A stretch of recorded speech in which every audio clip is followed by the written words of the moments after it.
Oi, galera ouvinte do Pod.xt. No episódio de hoje, vamos conversar com a deputada Renata Souza sobre política, periferia e linguagem. A Renata dispensa apresentações, mas não custa reforçar aqui, como ela mesma diz no título de um dos seus livros, ela é cria da Maré, ou melhor, cria do Complexo da Maré. A Renata tem um currículo imenso, mas eu vou resumir porque o legal vai ser conversar com ela. Antes de ser eleita como deputada pela LERJ em 2018 e reeleita em 2022, a Renata cursou jornalismo e publicidade na PUC-Rio. Ela também é doutora em comunicação e cultura pela FRJ, com estágio sanduíche na Universidade Autônoma de Barcelona. Além disso, ela fez um pós-doutorado em comunicação, também na UFRJ. A Renata também foi assessora de imprensa do mandato de Marcelo Freixo na LERJ e chefe de gabinete da mandata de Marielle Franco na Câmara Municipal do Rio de Janeiro. A amizade das duas começou na Maré e a gente vai ter bastante a conversar com ela sobre a luta comum dessas mulheres negras por uma política menos autoritária e racista. Então, vamos nessa. Oi, Renata, tudo bem? Tudo bom? Como é que você está, Daniel? Muito bem, muito bem. Super obrigado por topar conversar com o pessoal do Pod Contexto-XT, que é um projeto de estudantes e professores do Núcleo de Estudos em Discurso e Sociedade, do Programa de Pós-Graduação em Linguística Aplicada da UFRJ. Então, a gente sabe que a sua agenda é muito ocupada, então, obrigado por partilhar do seu tempo com a gente. Imagina, eu que agradeço o convite, e sendo aí uma cria da UFRJ também, que eu fiz o mestrado e o doutorado na ECO, né? Fico muito feliz por poder estar batendo um papo com vocês. Maravilha, a gente fica muito feliz também. Então, vamos começar aqui as perguntas. Desculpa. Renata, eu queria começar te perguntando sobre um dado demográfico importante. No Brasil, mais de 50% da população é negra, né? Inclui pessoas pardas como eu e pessoas pretas. E as mulheres negras, elas são o maior segmento demográfico do país, no entanto, a representação delas na política é pequena. Eu estou aqui com dados de 2020 e, naquele ano, apenas 2% dos assentos no Congresso Federal e no Senado eram ocupados por mulheres negras. Nas câmaras municipais, as mulheres negras eram apenas 6% dos assentos. Né? Então, você, como uma parlamentar negra, o que você tem a dizer sobre esses números? Seria a primeira parte da pergunta, mas a segunda é: qual é a importância da gente eleger mulheres negras para cargos representativos e que caminhos você acha que poderiam ser seguidos para que isso se torne mais eficaz? Uhum. Bom, eu acho que isso remonta à nossa sociedade, né? Extremamente machista e racista, e que, portanto, não vê mulheres, e muito menos mulheres negras, como um perfil a estar ocupando os espaços de poder. Isso denuncia a nossa fragilidade democrática. Afinal de contas, se a gente quer uma democracia plena, e somos aí cerca de 56% da população entre pretos e pardos, entendendo também o quanto que essas mulheres, que carregam, na verdade, a sociedade nas costas, não está representada nesses espaços de poder. Então, esses dados são muito preocupantes e revelam também a nossa incapacidade de superá-los, nem tão cedo, né? Em sendo uma mulher negra hoje na política e vendo o quanto que a gente ainda precisa galgar mais espaço com as pautas que nós consideramos urgentes, né? Que é a superação das desigualdades sociais, em especial essas que determinam quem vai viver e quem vai morrer na nossa sociedade. Então, não dá para a gente abrir mão de fazer um debate de gênero, de raça, de classe, de territórios, né, nas pautas que a gente traz enquanto políticas públicas estruturantes e estruturais, mas também observar o quanto que, para essas mulheres chegarem a alçar um lugar, né, nos espaços políticos de poder, elas também passam por um processo de muita violência política de gênero, né? Então, inviabiliza. Nesse sentido, a nossa estrutura partidária também se coloca numa situação extremamente absurda para que essas mulheres se sintam sujeitas políticas e se sintam também em pé de igualdade com homens brancos nas disputas dos espaços de poder dentro do próprio partido e para fora do partido. Então, acredito que a gente tenha que olhar para esses dados também em termos de América Latina, porque quando a gente compara a participação de mulheres nos países da América Latina e Caribe, a gente chega a quase 29% de participação de mulheres dentro das casas legislativas, enquanto aqui a gente fica liberando 15% de mulheres. Então, a gente tem um problema concreto e a gente está atrás até dos outros países da América Latina. E esse caminho das mulheres negras nesse espaço, alavancado pelas nossas griots, né? A gente precisa falar das que vieram antes de nós e que traçaram a disputa nesse lugar de poder, que é isso, né? Relembrar aí que se a gente tem cerca de 90 anos, né, do direito, né, ao voto, isso não reverberou a participação concreta e específica das mulheres negras nesse lugar. Então, acho que a gente tem que fazer todo um exame sobre como se processam os partidos políticos dos espaços de poder e o quanto se é naturalizado a falta de participação na democracia brasileira de mulheres negras. Então, eu acho que a nossa chegada nesses espaços de poder, pautando exatamente essas contradições, causa um estranhamento para os homens brancos, intelectuais, inclusive, que acham que as pautas trazidas pelas mulheres negras são apenas pautas identitárias e que, portanto, não fariam uma mudança estrutural. E aí não foi, né, não foram poucas as vezes que eu fui chamada de identitária, como se os debates que a gente trouxesse fossem menores do que o que a gente vê na sociedade. Então, o caminho é muito longo e a gente precisa saber que a luta de classes ela tem gênero, ela tem raça, tem território. Foi em especial na história do Brasil, é muito evidente para nós, né? A gente mercantilizou corpos negros vindos estuprados, violentados dos países africanos e, portanto, se hoje a gente tem o capital, em especial esse capitalismo que usou e abusou do processo, em especial desse capitalismo que usou e abusou do processo de escravização de pessoas negras, né, foi o que sedimentou o capital. Então, nós estamos, quando falamos das pessoas negras, quando falamos das mulheres, estamos falando numa disputa sobre concepção de sociedade. E nessa sociedade capitalista, são as mulheres negras as mais vilipendiadas e violentadas. Então, nesse sentido, estar galgando espaços nesses lugares de poder com essa consciência, porque é isso, é bem difícil você estar com outras mulheres negras que não fazem esse debate, mas esse é um debate que vem a fundo a necessidade de mudança concreta para que a gente tenha uma democracia de fato real e não inventada aos moldes daqueles que sempre tiveram nos espaços de poder. Então, é uma mudança de paradigma, de sociedade, de perspectiva de sociedade. É isso que a gente está propondo. Muito bem. No seu livro Cria da Favela, que foi publicado pela editora Boitempo, você aborda centralmente a mercantilização e a militarização da vida, em especial a militarização da vida nas favelas.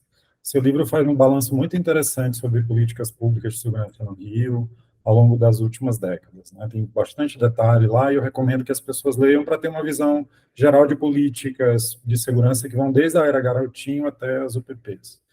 Então, a crescente militarização da segurança, ela tem sido sentida de um modo mais violento e brutal nas favelas e periferias. Então, eu queria te perguntar, a minha pergunta também tem dois lados, por que alguns territórios como favelas recebem o Estado, sobretudo, por esse braço militar?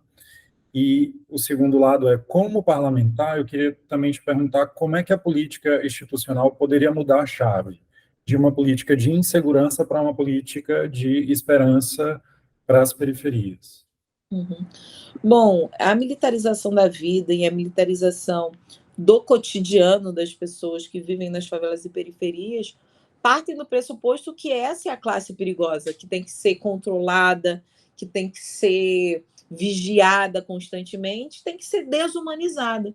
Não à toa, a gente falava do processo de escravização das pessoas negras, né? Onde estão as pessoas negras do nosso país? Estão nas favelas, estão nas periferias, estão tentando ainda sobreviver diante de um gap de desumanização colocado e imposto pelo próprio Estado.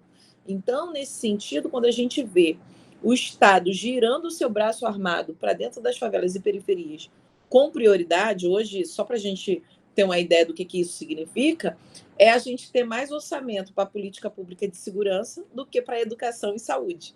Isso está concreto, são os dados do orçamento do Estado do Rio de Janeiro. E, no entanto, a gente não vê uma eficácia de redução da violência, porque não vai reduzir. Enquanto a lógica de segurança pública for vista como uma lógica de militarização, de controle das pessoas, de perfilação de quem é o sujeito e o inimigo número um, dificilmente a gente vai ver a segurança pública como um direito, que é esse o debate que a gente traz. Né? Por que na favela a política de segurança pública, com muitas aspas, ela é feita com um caveirão que entra dentro da favela, que diz que tinha um alto-falante, em vários momentos eu coloco isso, né? Eu chego a citar, porque o Cria da Favela é resultado da minha tese de doutorado. Então, de doutorado na época, em que eu falo também desse processo de militarização a partir de armas cada vez mais eficazes de assassinar pessoas. O caveirão é um exemplo disso. Então, o caveirão entra dentro da favela no horário escolar, né, e com um alto-falante vir buscar a sua alma. Né? Eu ouvi isso, não foi ninguém que me contou. Eu corri diversas vezes do caveirão dentro da favela da Maré. Eu tive que me jogar no chão em sala de aula porque estava tendo uma operação policial. E hoje a gente continua convivendo com essa situação. Você não imagina que outros lugares, na Zona Sul do Rio de Janeiro, enfim, na Vieira Solto, que existe, obviamente, o tráfico de drogas ali e que não é combatido da mesma maneira que é feito com a favela. Ah, mas na favela tem armas de grosso calibre. Mas como é que essas armas chegam lá? Eu acho que uma pergunta, e aquilo que deveria estar na política pública de segurança, é a investigação, a inteligência, a informação. E quando a gente vê, por exemplo, hoje, um orçamento maior para a política pública de segurança, ao invés de educação e saúde, a gente vê que desse orçamento não chega a 1% do orçamento hoje, de cerca de 13 bilhões para a segurança pública do Rio de Janeiro, não chega a 1% em investimento em inteligência e informação, porque não interessa, eles querem máquina de matar, cada vez mais militarizada, e não a prevenção, eles não querem evitar que essas máquinas de morte não funcionem, porque a gente sabe, historicamente, a indústria da guerra ela é muito rentosa, ela é muito rentável, né? Ela, enfim, ela alimenta, né, uma indústria bélica que faz sentido para uma lógica também do capital. Então, de novo, quem são as pessoas que, numa lógica de militarização da vida, de militarização do cotidiano, vão sofrer com essa história? Aqueles mesmo que, outrora, aproveitaram desses corpos negros para mercantilizar. Como não se pode mais mercantilizar, vamos fazer com que a militarização traga o lucro necessário para quem explora a indústria bélica. Então, a gente precisa ter isso em mente, porque hoje no Brasil, ainda mais, enfim, no que representou os últimos 6 anos, no Brasil, com um governo que flexibilizou o uso, o porte e a posse de armas. Hoje no Brasil a gente tem mais civis armados do que a Polícia Militar e a Polícia Civil no Brasil. Isso é alarmante. E mesmo assim a gente ainda viu agora o próprio Exército liberar cerca de 5 fuzis armas de guerra para agentes da segurança pública, quando a gente tem no Rio de Janeiro e em outras partes do Brasil agentes da segurança pública se utilizando desse lugar também para a expansão dos seus territórios, de domínios dos seus territórios com milícia. Então, a gente não vê uma perspectiva de segurança pública que supere essa lógica racista, essa lógica classista de ver a favela e a periferia, o negro, como inimigos. Pelo contrário, a gente vê que numa narrativa de guerra às drogas se faz uma guerra contra as pessoas pobres, contra as pessoas negras, de favelas e periferias. Então, é isso. O Caveirão vai entrar lá dentro da Maré, por exemplo, que é de onde eu sou cria, dizendo que vai levar a alma das pessoas, atirando. Você não vai imaginar que no mesmo lugar, na Zona Sul, enfim, num outro lugar como a Zona Sul, um caveirão entre, não precisa nem ser atirando. Então, é essa perspectiva que a gente precisa mudar para que a gente possa ter algum tipo de esperança, porque falar de esperança diante desse cenário é realmente o que nos move, para que a gente possa sair dessa lógica de segurança. Então, a segurança ela tem que ser entendida como um direito humano, e não como algo que vai deixar as pessoas mais inseguras, né? Quando a gente tem aquelas megas operações policiais, eu não vejo nenhum lugar do Rio de Janeiro se sentindo mais seguro porque o Exército ocupou a Maré, ninguém se sente mais seguro com isso. Ah, mas é uma sensação de segurança. Que sensação de segurança? Sensação de segurança é um dado subjetivo. Coisas subjetivas não dá para ser usadas como dados objetivos da realidade. Então, isso é algo que é utilizado. Vira e mexe, a gente fala, não, mas aumentou a sensação de segurança das pessoas. E daí? Isso é algo subjetivo. Dentro da minha casa, eu posso estar me sentindo segura, como não posso estar. Inclusive, nas operações policiais, dentro da minha casa, na Maré, que o lugar mais seguro era dentro do banheiro, eu não tinha qualquer sensação de segurança. Eu estava dentro da minha casa. Então, a sensação de segurança ela não pode ser usada como um dado objetivo da realidade, é um dado subjetivo e que, portanto, utilizar isso para dizer que melhorou a sensação de segurança no Rio de Janeiro é absurdamente arbitrário, né?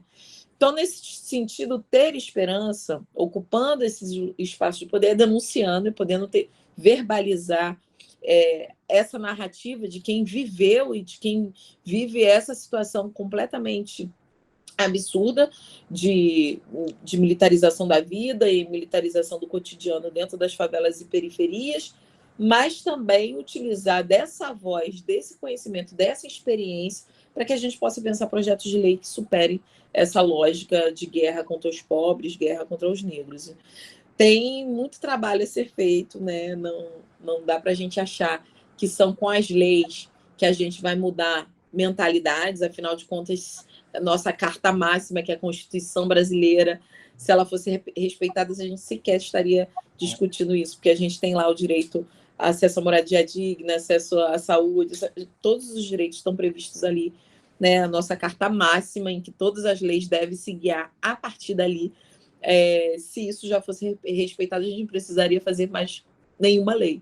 Mas chegar nesse lugar, ecoar essa voz daquelas pessoas que não têm voz dentro dos parlamentos, que não têm voz dentro desses espaços de poder, nos traz esperança para que, pelo menos, uma mudança de narrativa também seja colocada em jogo nessa sociedade, né? Porque a guerra aos pobres e aos negros da favela também é reverberado a partir de uma guerra de narrativas. Então, a narrativa que se vence, que a gente precisa acabar com ela, é exatamente a que é lá na favela, o lugar privativo de violência, que, portanto, o braço armado tem que chegar. Essa é uma narrativa completamente preconceituosa, racista e que desumaniza as pessoas que vivem na favela. Hoje, no Rio de Janeiro, 1/3 da população vive em favela e periferia. Não dá para achar que se 1/3 da população de um determinado espaço, se todos são criminosos, não teria mais outra coisa a não ser isso. Então, eu acho que é uma mudança de mentalidade, de narrativa, e de construção social que a gente precisa necessariamente nesses espaços de poder, e onde a caneta define, né? Porque hoje a caneta define quem vai viver e quem vai morrer. E, infelizmente, definiu-se que a favela é o lugar onde as pessoas podem morrer, onde o Estado pode fazer o que bem quiser e não resguardar a vida daquelas pessoas, quando deveria ser o contrário. O Estado deveria garantir que essas pessoas tivessem dignidade. Sim. Então, assim, nessa chave, vamos dizer assim, da esperança, da resistência, você traz dados assim muito interessantes no livro, Cria da Favela, né, que você mostra, por exemplo, algumas ações concretas que coletivos de favelas, né, constituídos sobretudo por pessoas negras, fazem nessa luta contra a criminalização da pobreza e da negritude. Então, um dos exemplos é o Maré Vive, que é uma página do Facebook, que ela não só denuncia a violência na chave da sua resposta anterior, mas também valoriza a vida periférica, favelada, né? Assim, projeta essa narrativa nessa guerra de narrativas que a gente conhece.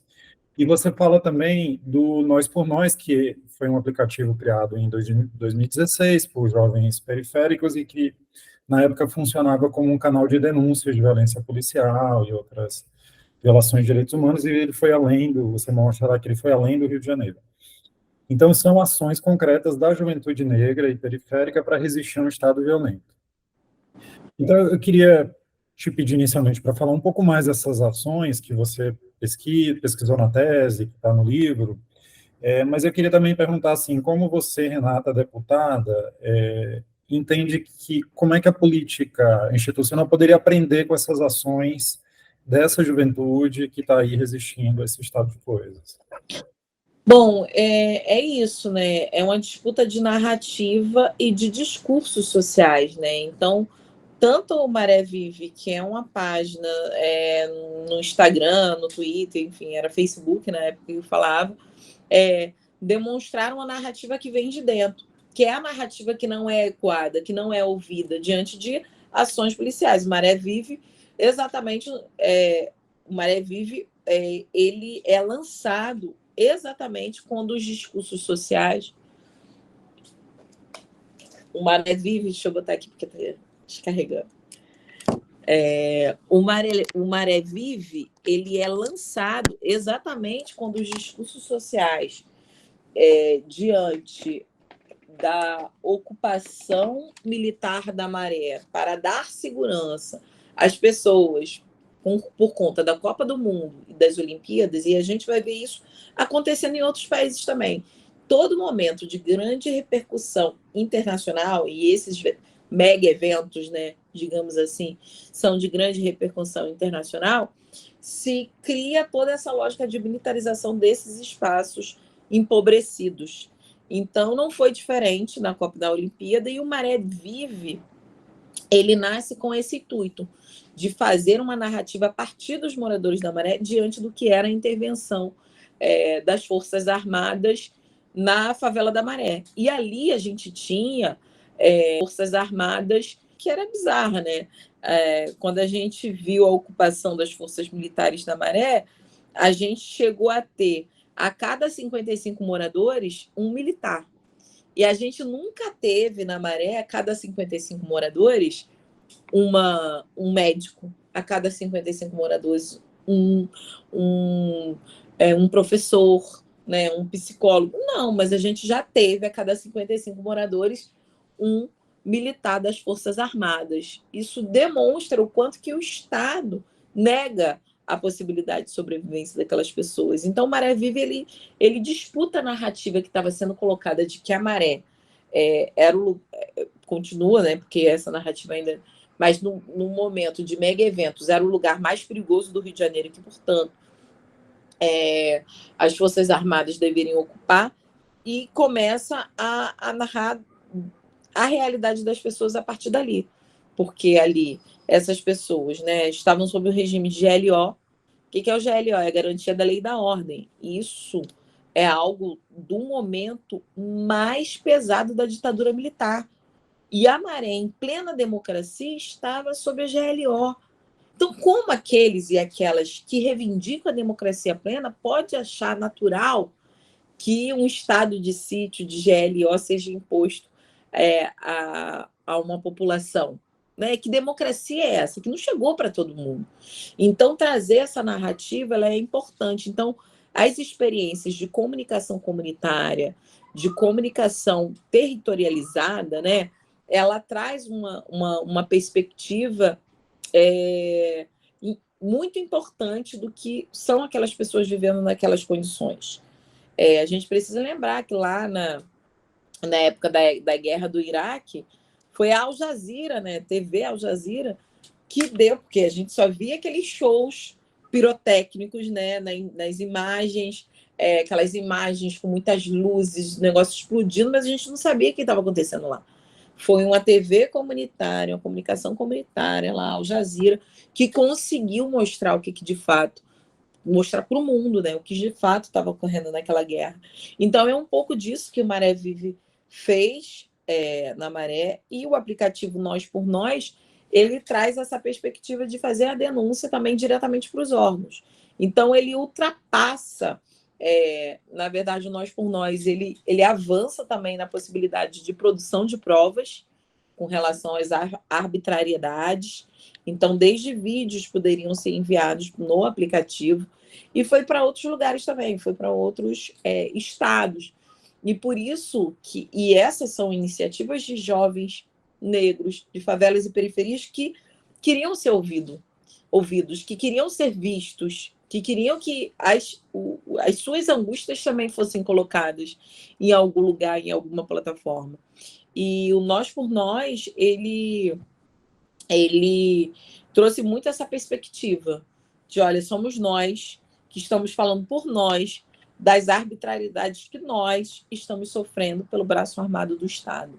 Então, nesse sentido, essas iniciativas são fundamentais, não só para a resistência, mas para a sobrevivência da população desses territórios. Tá, muito legal. Então, a gente agora nas próximas perguntas, podia falar sobre linguagem, vai ser bem breve, e você escreveu um prefácio para um livro organizado pela Cláudia Gianotti, que é justamente sobre comunicação popular. O título do livro é Experiências em Comunicação Popular no Rio de Janeiro, ontem e hoje. Você escreve, o livro dá o papo reto sobre a comunicação dos trabalhadores dos favelados. Um papo reto, sem curva ou reticência, é aquele que forma e informa, sem mimimi, que vai direto ao ponto de interesse, a luta pelo direito à vida e à voz. Fecha aspas. Então, eu fico pensando que o papo reto é uma marca muito peculiar da fala ativista na favela. Eu acho que da fala da favela, mas também do ativismo. Eu fico pensando que também falar em papo reto é rejeitar coisas como o racismo cordial, que é uma norma que existe no Brasil de que você não deve falar publicamente sobre raça, sobre racismo. Então, eu queria só te pedir, assim, de um modo bem geral, para você dizer o que é papo reto para você. É exatamente você não tergiversar diante da dor das pessoas, não colocar em lugares onde não faz sentido para aquelas pessoas palavras ou formas de falar que não tem a ver necessariamente com os dilemas que aquelas pessoas estão passando, estão sofrendo. Então, o papo reto, ele leva em consideração a humanidade da pessoa. Né? Leva em consideração as dores, leva em consideração os amores. E isso faz toda a diferença, porque não adianta você vir com palavras lindas que vão tentar insuflar, que vão tentar maquiar uma realidade que é muito cruel, que é muito dura. e que as pessoas têm urgência que sejam superadas.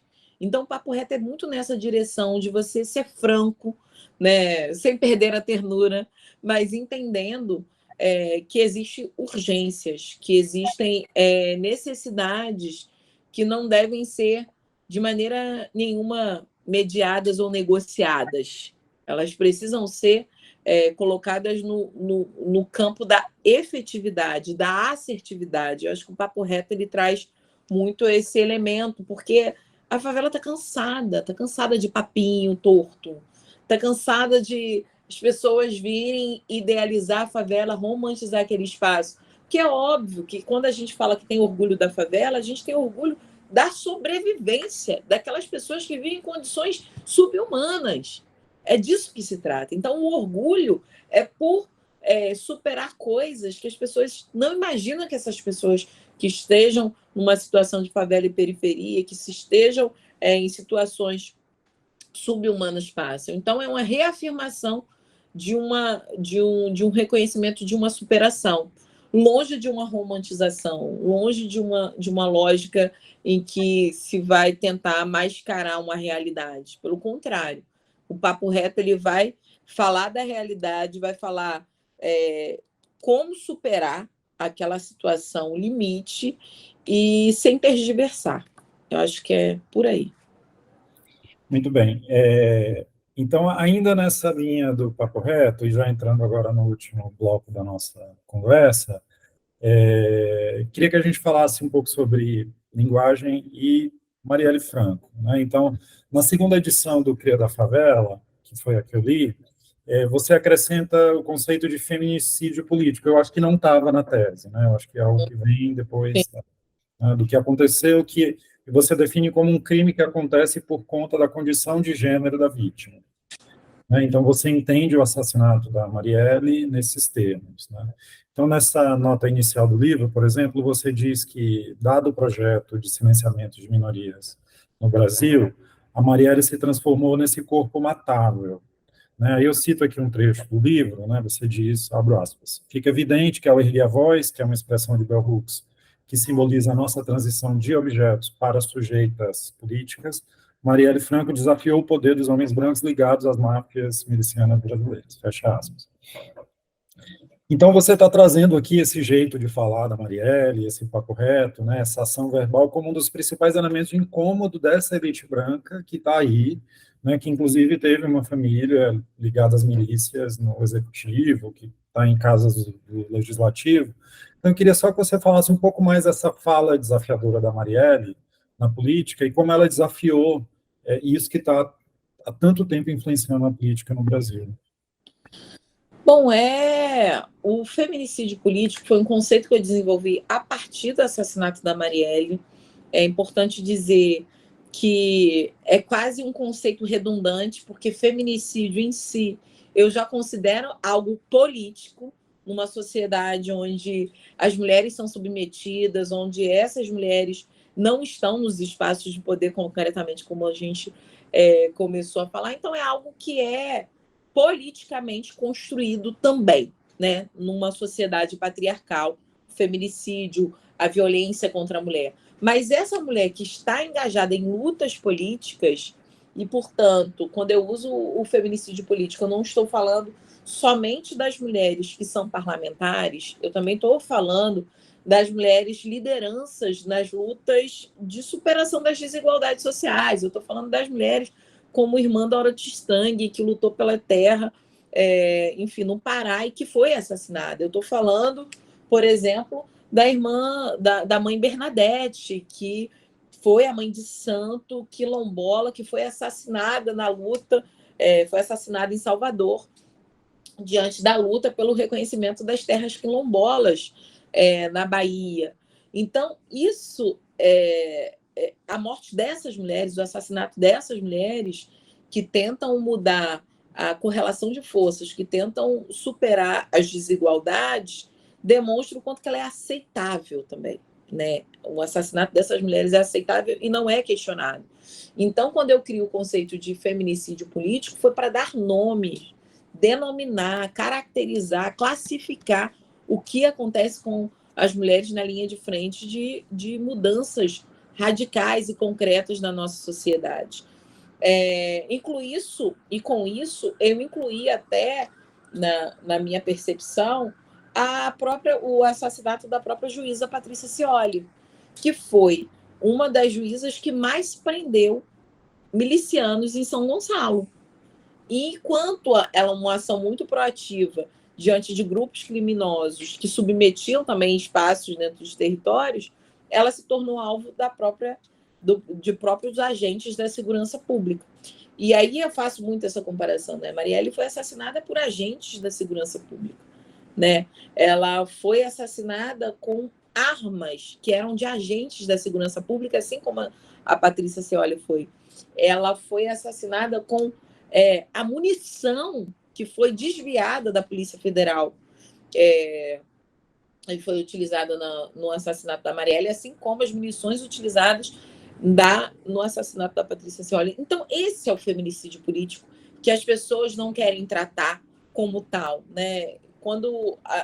Para desenvolver esse conceito, inclusive, eu fiquei pensando se não fosse um homem branco, né, do campo jurista que dissesse esse conceito de feminicídio político, ele já, se fosse um homem branco desse lugar, ele já estaria na boca de todo mundo.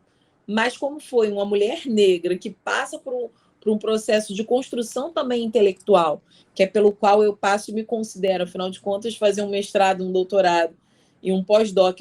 Eu fiz o pós-doc justamente trabalhando o conceito, para que a gente não deixasse se perder também a possibilidade da gente teorizar em cima desse conceito. Então, eu queria trabalhar isso justamente porque eu tenho certeza que uma voz de uma mulher preta como eu, ela não ecoa com tanta facilidade como seria de um homem branco jurista pensando sobre isso. Então, a gente tem que dar nomes, tem que caracterizar. Longe de mim criar uma nova categoria penal. Não era isso, não é essa a tentativa. Mas é dar nomes ao que pode acontecer e o que vem acontecendo sistematicamente com as mulheres na linha de frente do poder, ou na linha de frente do poder, não, na linha de frente da luta política para mudanças concretas na sociedade. Então, a fala da Marielle, o jeito da Marielle, quem a Marielle é completamente desafiador para a lógica política de poder.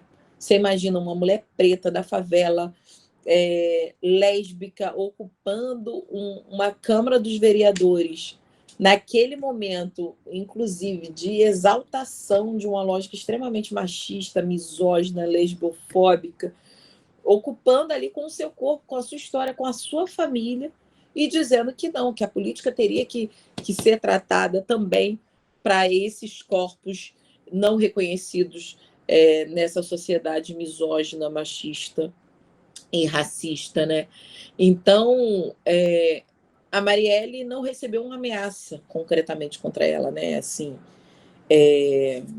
recebeu um e-mail com uma ameaça, não teve isso, porque a Marielle era a própria ameaça ao status quo. E continua sendo uma ameaça ao status quo.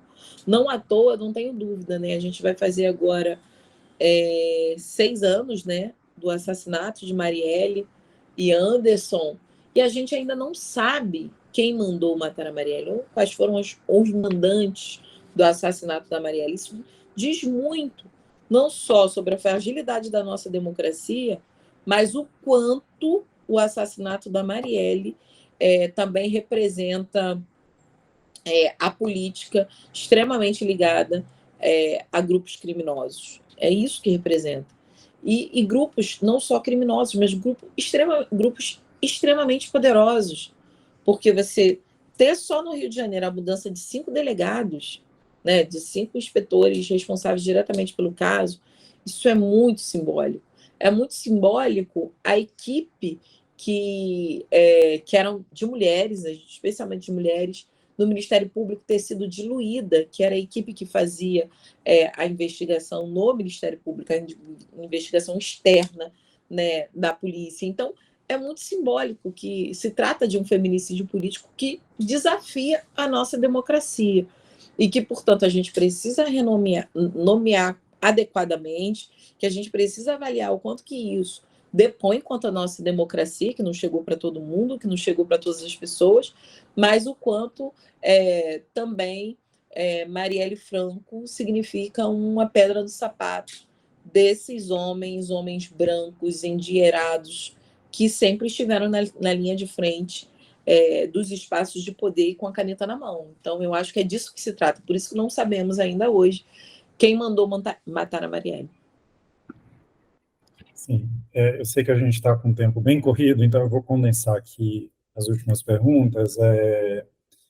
Vou fazer só duas perguntas.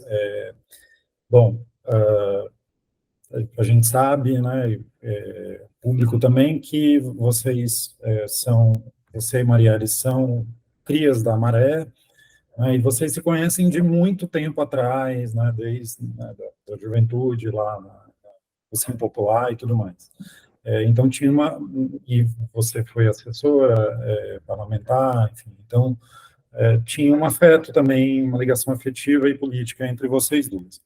Então, assim, o dia 14 de março de 2018 foi um dia bastante traumático para muita gente no Brasil, né?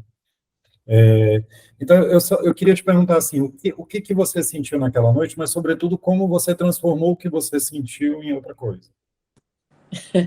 Bom, essa é uma das perguntas que eu me faço também, né? Porque o assassinato da Mari, desculpe me emocionar porque não tem como, né? Ele dá um corte também, não só na minha vida pessoal e política, como na vida da minha família, como na vida dos grupos políticos que a gente fomentou, desenvolveu na Maré. Então, é uma mudança de paradigma na política para a gente, o assassinato de Marielle. Por toda a relação pessoal, né? Marielle frequentava a minha casa, a gente tinha uma relação muito bacana de parceria, né?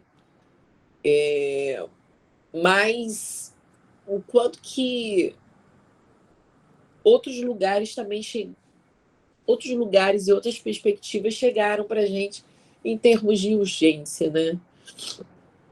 Quando, após o assassinato da Marielle, enfim, foi um ano de eleição, um ano em que a gente queria ter feito a Marielle nossa candidata a senadora, um ano que a gente estava trabalhando muito com a perspectiva da construção, né, e consolidação da grande figura que Marielle é e será e sempre será, porque não tem jeito, assim, não é uma retórica quando a gente diz que Marielle é semente, né? Semente de Marielle é de fato muito forte, continua abastecendo a esperança de tantas outras mulheres, e não só no Brasil, mas no mundo. Eu pude ir a diferentes lugares do mundo onde as pessoas mantêm uma referência muito grande no que é a luta política da Marielle. Então, para mim é difícil até falar da Marielle, mesmo quase 6 anos após o seu assassinato, no passado. Não consigo falar dela no passado. É muito presente nas nossas construções, nas nossas lutas. E isso que dá ânimo também para a gente levantar todo dia e falar, não, temos que continuar nesse propósito. Porque eu não conseguiria dizer para você, racionalmente,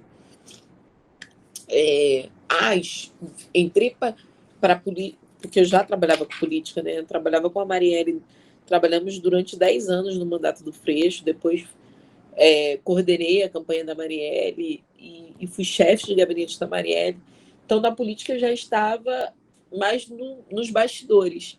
E era um lugar também de segurança trabalhar nos bastidores, né? Não precisava ser a figura pública, a figura que seria o meu rosto estampado nas coisas. E também nem almejava esse lugar, né? Eu queria continuar na universidade, queria ser professora universitária, já estava me programando para fazer prova, né? Tanto é que eu tinha acabado de terminar o doutorado, então também tinha outros planos. E o assassinato da Marielle muda isso tudo. Muda a urgência, muda a necessidade, muda o lugar que a gente também teria que ocupar, necessariamente. Então, mas racionalmente eu não consigo te explicar, né, me desculpe por isso, por que eu venho para a linha de frente da política. Porque eu acho que tem uma coisa ancestral.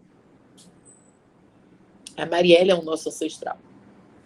Então, a Marielle se apresenta sempre muito presente como a luz que a gente deve seguir na luta política, porque é muito forte, é muito presente e é muito, muito doloroso. Mas, ao mesmo tempo que é muito doloroso, e que também é óbvio que eu tenho medo, eu não vou... Né, desde o assassinato da Marielle, no dia seguinte que eu fui eleita, eu já recebi nas minhas redes sociais, em final de 2018, no ano do assassinato da Marielle, eu recebi várias ameaças. Então, quando eu assumi o mandato, eu já sabia que as ameaças elas continuariam. Então, como é que eu explico para você racionalmente o que isso representa? Então, hoje eu ando com segurança, né? Assim que assumi o mandato, passei a andar com segurança. Já tive que me mudar 2 vezes diante do meu endereço ser vazado em redes de ódio, enfim, de novas ameaças surgindo. Então, assim, é você abdicar da sua liberdade. Então, não tem como explicar isso racionalmente. É um propósito ancestral que a Mari nos relegou, nos deixou.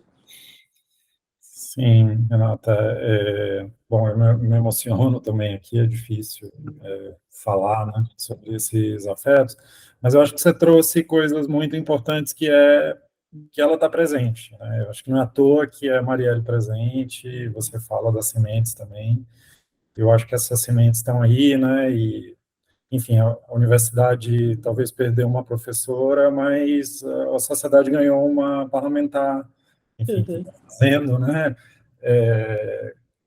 produzindo conceitos, mas também, enfim, fazendo política pública, né, a gente precisa muito disso. Então, assim, você incluiu, né, nessa emoção aí que você retratou, que eu queria, assim, perguntar aqui em termos intelectuais, mas eu acho que esse afeto explica muito mais. Renata, eu sei do seu tempo curto, então eu queria muito, muito te agradecer pela partilha, por esse momento junto, assim, espero que essa entrevista floresça, né, no podcast, de outras formas, aí depois a gente conversa sobre isso. Não, eu acho que é isso, eu que agradeço, Daniel. Eu acho que o principal recado que a Marielle nos deixa é para que a gente não se desumanize. Então, também, o choro, a dor, né, ela também é um sinal de humanidade. Então, que a gente possa seguir humanos e nos emocionando, mas que essa emoção também sirva de combustível para a gente lutar contra as desigualdades, para a gente lutar por uma sociedade mais justa, mais humana, de fato democrática, mas que, acima de tudo, a gente não deixe que massacres, genocídios aconteçam e que a gente se silencie diante desses absurdos. Então, eu acho que esse é o recado que a Marielle deixa para todos nós. Então, muito obrigada, Daniel. Parabéns pelo podcast. Depois eu quero ouvir. Beleza, vai ser a primeira. Tchau. Boa noite para você. Tchau. Beijo. Tchau.